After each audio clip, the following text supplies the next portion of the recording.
کہ جتنا مجمع آواز بلند کر کے کراچی والے کو پتہ لگے اتھو والے لوگ حضور دی ذات نال کتنا عشق تے محبت رکھتے ہیں۔ نعرہ تکبیر، نعرہ رسالت، نعرہ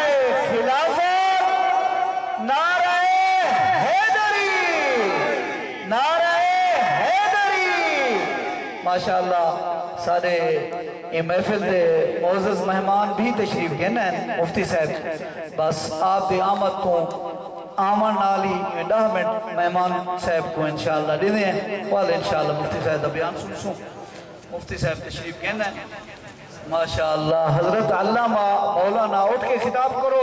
علماء دی عزت کرن اسا مسلمان دے واجب ہے۔ حضرت علامہ مولانا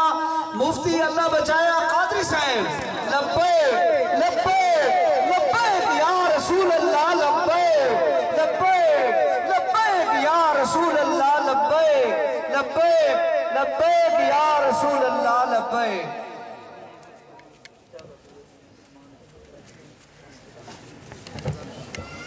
ٹائم اور مفتی صاحب بڑے وجہ سے ٹائم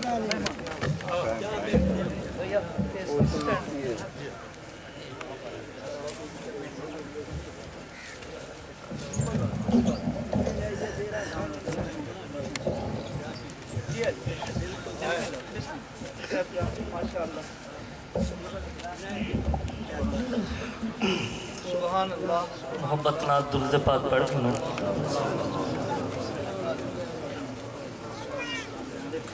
الحمدللہ وحدہ والصلاة والسلام علی من لا نبی بعد، اما بعد فاعوذ باللہ من الشیطان الرجیم، بسم اللہ الرحمن الرحیم۔ بغیر تمہید کے، بغیر کسی تاخیر کیے چند باتیں جو اس وقت کی دور حاضر کی ضرورت ہیں وہ عرض کرنا چاہ رہا ہوں، اس کے بعد مفتی صاحب بیان فرمائیں گے۔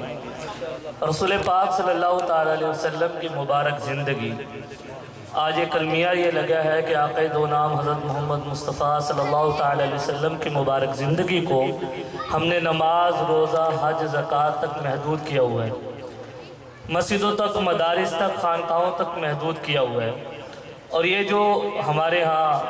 خادم رضوی صاحب گزرے ہیں رحمہ اللہ، اور جو دیگر اکابرین ہیں، ان کی جو جد و جہد تھی وہ اس بات پر تھی کہ امت میں رسول پاک صلی اللہ علیہ وسلم کی وہ زندگی بھی زندہ ہو جس کی آج امت امید بھی کرنا چھوڑ بیٹھی ہے، اور وہ ہے انسانی معاملات، اخلاقیات، معاشیت زندگی جو اس کی موجود ہے، ریاستی اعتبار سے جو زندگی ہے رسول پاک صلی اللہ علیہ وسلم کی وہ بھی زندہ ہو جائے۔ آج سے کچھ عرصے پہلے ایک کتاب لکھی گئی تھی، انگریزوں نے لکھی تھی، ایک کتاب ہے، اس کا مورخ جو ہے وہ ہے مسٹر گیون، اس کا نام ہے۔ اس نے ایک کتاب لکھی تھی اور کتاب میں اس نے لکھا تھا at that time Arabia was the most degraded nation of the world, کہ دنیا کی سب سے حقیر قوم جو دنیا میں گزری ہے وہ عرب کی قوم تھی۔ یعنی رسول پاک صلی اللہ علیہ وسلم کی آمد سے پہلے عرب کا عالم یہ تھا کہ دنیا کی سب سے حقیر قوم سمجھی جاتی تھی، یہاں تک کہ ان پہ حکومت کرنے کو کوئی تیار نہیں تھا، ان کی جہالت کی وجہ سے، جھگڑے تھے، فساد تھے، یہ ان کی تاریخ تھی۔ لیکن رسول پاک صلی اللہ علیہ وسلم نے دنیا میں جب تشریف لائے، 23 سال کا عرصہ آپ علیہ السلام نے ان میں گزارا، ان میں 3 سال شیب ابی طالب کے اندر آپ صلی اللہ علیہ وسلم محصور رہے ہیں، اس کے بعد بچے 20 سال کے اندر 10 سال راتوں کے بھی ہیں، اور 10 سال آپ کے جو ہے نا دن کے ہیں، اور ان 10 سالوں میں سے آپ علیہ السلام نے سفر بھی کیے ہیں، آپ علیہ السلام نے اسفار جو کیے وہ بھی اس کے اندر موجود ہے۔ آپ دیکھیں کتنا مختصر وقت گزرتا ہے، اس مختصر وقت میں رسول پاک صلی اللہ علیہ وسلم نے جو زندگی امت کو دی ہے، اس کو اپنانے کے بعد جن لوگوں پر کوئی حکومت کرنے کو تیار نہیں تھا، وہی لوگ آج 1400 سال بعد، یہ شیخ عمر کا ایک مضافاتی علاقہ ہے، اس علاقے کو 1400 سال پہلے کون جانتا تھا؟ کوئی جان سکتا تھا؟ آج یہاں پر بھی بیٹھے ان کے نام لیوا موجود ہیں، یہ ان کا کردار ہے، ان کا کارنامہ ہے کہ وہ لوگ جن پر کوئی حکومت کرنے کو تیار نہیں تھے، صرف 23 سالہ زندگی اپنی زندگی میں لے کر آئے ہیں، پوری دنیا پہ حکمران بن کر وقت گزار رہے ہیں، ہر جگہ پر جہاں جاتے ہیں جھنڈا گاڑتے چلے جاتے ہیں، خود لے کر پہنچ جاتے ہیں کہ آپ آئیے، آ کر کے اس کے اوپر حکومت کیجیے۔ اور ایسے بہت سارے ممالک دنیا میں موجود ہیں جہاں پر وہ لوگ جو وہاں پر رہ رہے تھے وہ غیر مسلم تھے، مسلمان نہیں تھے، کوئی عیسائی تھے، کچھ مجوسی تھے، کچھ جو ہے یہودیت کے ساتھ مذہب کو اپنے اپنائے ہوئے تھے، ان ان لوگوں نے رسول پاک صلی اللہ علیہ وسلم کے جو دیوانے تھے، رسول پاک صلی اللہ علیہ وسلم کے نام پر من مٹنے والے لوگ تھے، رسول پاک صلی اللہ علیہ وسلم کی زندگی کے اوپر اپنا سب کچھ نچھاور کرنے والے لوگ تھے، ان کی زندگی کو دیکھا، دیکھنے کے بعد وہ اس بات پر مجبور تھے کہ ہم تمہارے ساتھ مل کر اپنے مذہبوں کا مقابلہ کرنے کو تیار ہیں، تم لوگ ہمیں چھوڑ کے نہ جاؤ۔ یہ مبارک زندگی کا ایک نتیجہ تھا کہ ایک انقلاب تھا۔ عزیزو دوستو، ہم بڑے شہروں میں جانا آنا لگا رہتا ہے، پورے پاکستان میں جانا آنا لگا رہتا ہے، دیکھتا ہوں میں ایک چیز کا فقدان ہے۔ امت میں نمازی مل جائیں گے اگرچہ بہت کم ہیں، امت میں روزہ رکھنے والے بھی ملیں گے، زکوٰۃ دینے والے کم ہیں، لیکن موجود ہیں اخلاقیات کے ساتھ۔ حضور صلی اللہ علیہ وسلم نے جیسے گھر میں زندگی گزاری، حضور صلی اللہ علیہ وسلم نے جیسے تجارت کی ہے، رسول پاک صلی اللہ علیہ وسلم نے جیسے سیاست کی ہے، رسول پاک صلی اللہ علیہ وسلم نے جیسے دفاع کیا ہے، رسول پاک صلی اللہ علیہ وسلم نے جس طرح آپس میں میل جوڑ رکھا ہے، اس زندگی کو آج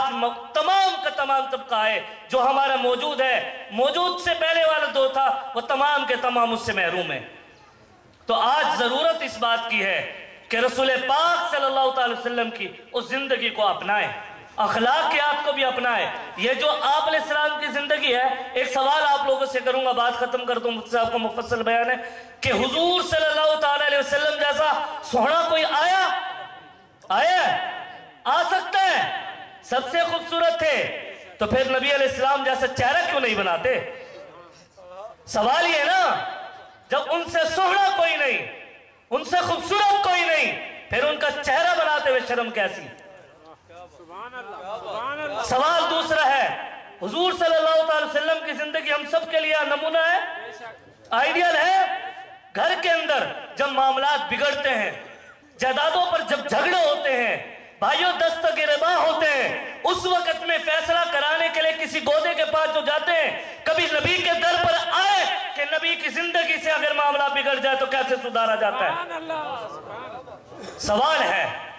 آج میں بھی سوچوں اور آپ بھی سوچو، اسی سوال کے ساتھ جا رہا ہوں۔ اگر ہم سچے عاشق رسول ہیں، عشق مانگتا ہے اپنا ثبوت، اور ثبوت دینے کے لیے عملی زندگی چاہیے، گفتگو کرنے کے لیے بہت ہے، تو انشاءاللہ امید کرتا ہوں آپ تمام کے تمام یہاں سے اٹھیں تو اس ارادے اور اس عزم کے ساتھ اٹھیں۔ آج کے بعد ہمارا ایک ایک قدم، ایک ایک پل، قول، فعل، تمام نبی علیہ السلام کی زندگی پر مر مٹنے والا ہوگا۔ کریں گے اس کی کوشش؟ تمام کے تمام ہاتھ اٹھا کر بتائیں اس کا، کریں گے تمام کے تمام کوشش کریں گے۔ اللہ رب العزت کے من کی توفیق دے، واقع الحمدللہ رب العالمین۔